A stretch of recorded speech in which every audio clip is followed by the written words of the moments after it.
yang mengalami dan merasakan Tuhan baik. Dia tahu bahwa firman ini menegur dia. Dia tahu bahwa Tuhan menyentuh hatinya, ingin menjamah dia. Dia buka hatinya bagi Tuhan.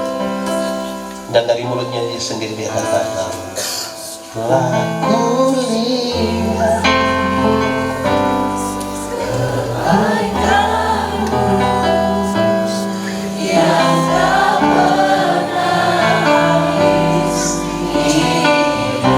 sambil angkat tangan,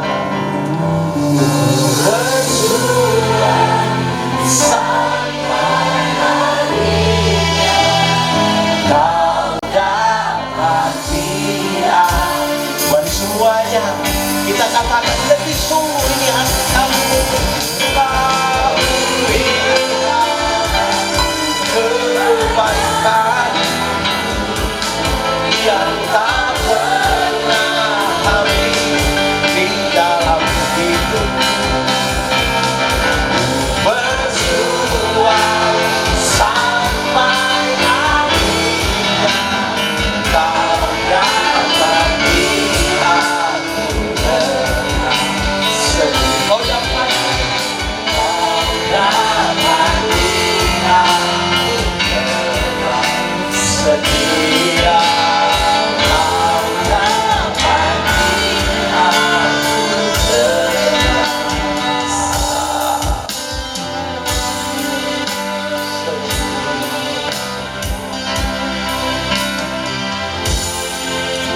Tuhan, ini hati kami, ini hidup kami. Kami telah belajar dari firman supaya mereka menjadi satu. Tuhan, mungkin kami penyebab perpecahan dalam gereja ini, dalam tubuh Kristus. Mungkin kami yang terlalu egois dan memaksakan kehendak kami. Terima kasih buat firman-Mu supaya kami menyatu dengan Tuhan. Amin. Dan di dalam kasih itu kami nyatakan dan dunia tahu bahwa Tuhanlah yang telah menyatakan kemuliaan-Mu di dalam kami dan di dalam gereja. Kami rindu menyatu dengan Yesus. Kami menyatu di dalam Bapa. Supaya yang lemah dikuatkan, yang sakit Tuhan sembuhkan, Amin. yang ragu-ragu Tuhan berikan iman, Amin. yang putus asa ada harapan di dalam Tuhan, Amin. yang berbeban berat Tuhan berikan kelegaan atasmu, yang berduka cita Tuhan berikan penghiburan sejati. Supaya kalau kami pulang dengan sukacita, bukan karena kami tanpa masalah, tapi karena kami sungguh tahu Tuhan Yesus yang baik tidak akan pernah biarkan kami berjalan. Thank you, Lord. Tuhan, kami bergumul dengan pergumulan pribadi. Mungkin tidak terkatakan dari mulut kami, tapi Tuhan menyelidiki hati dan Tuhan tahu siapa kami. Tuhan, dengar kami. Jawablah kami seturut dengan kehendak dan rencana. Berikan kepada kami iman supaya Thank you, Jesus. dalam situasi terburuk sekalipun kami tetap percaya pada Yesus. Amin. Apa saja yang kami perbuat berhasil karena Tuhan. Di mana kami ada, nama Tuhan dipermuliakan. Dan kami tetap setia sampai pada akhir. Terima kasih untuk jemaat Betania. Tuhan telah berikan usia persekutuan 26 tahun. Diberkatilah semua orang yang menjadi bagian dari persekutuan ini. Diberkatilah semua yang memberi diri untuk melayani di sini. Dalam kekurangan dan kelemahan mereka itulah kemuliaan dan kesempurnaan Allah Thank you, dinyatakan. Lord. Disinilah kami belajar bertumbuh bersama. Disinilah kami menyatakan diri kami sebagai tubuh Kristus, di mana tangan terluka dan mata turut menangis, dan di mana mata tidak merasa lebih penting daripada telinga. Disinilah kami belajar tentang kasih-Mu karena Engkaulah gereja, Engkaulah Bapa, Engkaulah kepala gereja kami. Terima kasih banyak. Biar firman-Mu jadi pelita bagi kaki kami, terang bagi jalan kami. Kami berdoa supaya sukacitamu menjadi sempurna di dalam kami. Biarlah benih-benih firman-Mu bertumbuh dan berbuah dalam hidup kami. Biarlah firman-Mu jadi pelita bagi kaki kami, terang bagi jalan kami. Mensyukuri 26 tahun GKLB Jemaat Betania. Jadikan kami satu, Tuhan. Iblis tahu kalau kami bersatu, iblis kalah. Karena dia pakai cara untuk menghancurkan persekutuan kami. Diberkatilah semua kami yang datang di dalam nama Tuhan. Diberkatilah kami yang datang untuk kesatuan sebagai tubuh Kristus. Terima kasih banyak. Salah seorang jemaat Tuhan yang mengalami ulang tahun pada hari ini. Terima kasih, kami berdoa Tuhan memberkati dia. Setiap hari baru yang Tuhan berikan pasti ada kejutan dan rencananya. Karena itu Tuhan jadikanlah dia saksi iman. Bersama semua orang yang mencintai dan mengasihinya, kami berdoa supaya berkat jasmani dan berkat rohani tercurah atas anaknya. Kami semua dalam sukacita kami. Dalam keluarga kami biar kami satu, dalam persekutuan bergereja biar kami satu. Supaya di mana kami ada, nama Tuhan dipermuliakan.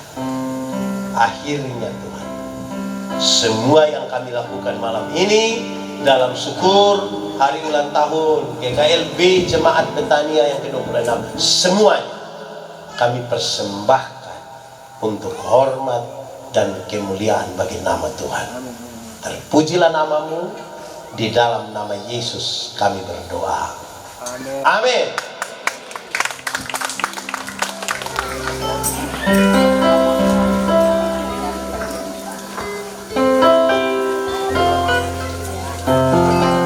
Bapak Ibu, saudara-saudara dikasihi Tuhan, sebelum kita menutup ibadah kita akan masuk pada celebration hari ulang tahun Jemaat GKLB Betania Kilongan Purma yang ke-26 tahun. Saya mengundang turut hadir bersama-sama di tempat ini untuk berdiri.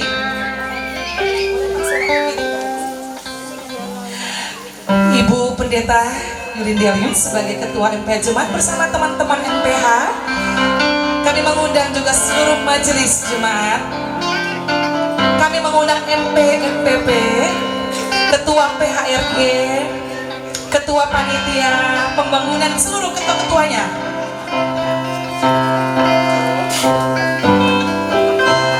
Tentunya juga kostor. Ya, setelah itu kami mengundang Bapak Pendeta juga Yalian Manobe untuk bisa bersama-sama. Bapak Pendeta Made turut hadir, Ibu Pendeta Ria Adam, para pendeta. Iya, Bu Pendeta Mardia, Nona Pendeta Ayu Tanjube. Mungkin ada dari MPH Sinode yang hadir, tentunya bisa langsung berdiri. Kita mau selebrasi hari ulang tahun. Baik, kostor sudah ada? Oke, mantap ya. Diundang jemaat, bisa nggak kita berdiri lagi ya? Lebih enak kita berdiri semua. Kita mau selebrasi hari ulang tahun.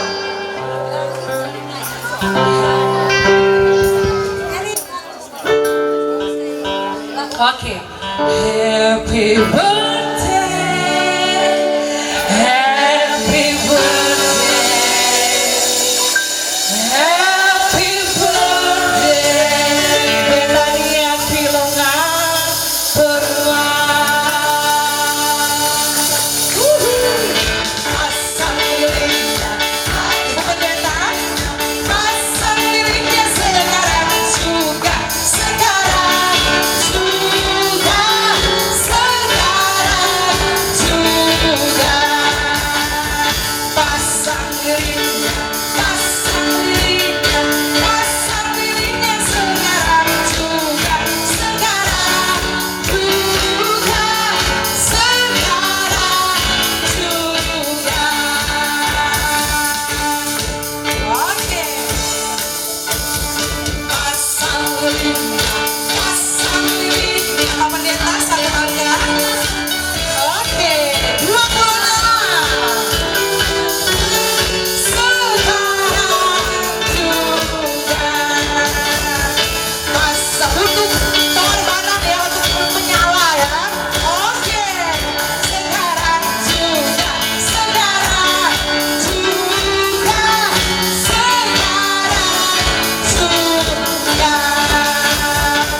Terima kasih kepada seluruh pendukung dan sponsor pada ibadah malam ini. Juga kami ucapkan terima kasih kepada PHRG Jemaat GTLB Betania Kilman Permai dan juga seluruh jemaat yang sudah boleh hadir pada ibadah malam hari ini. Mohon maaf atas segala kekurangan, sampai berjumpa lagi pada kesempatan yang lain. Akhir kata kami ucapkan selamat ulang tahun ke-26 Jemaat GKLB Betania Kilman Permai. Tuhan Yesus memberkati. Shalom. Jadikan kami seperti kerinduanmu, haleluya, datang dari kasih-Mu. Sebelum kami pergi memberitakan kasih-Mu, mulailah dari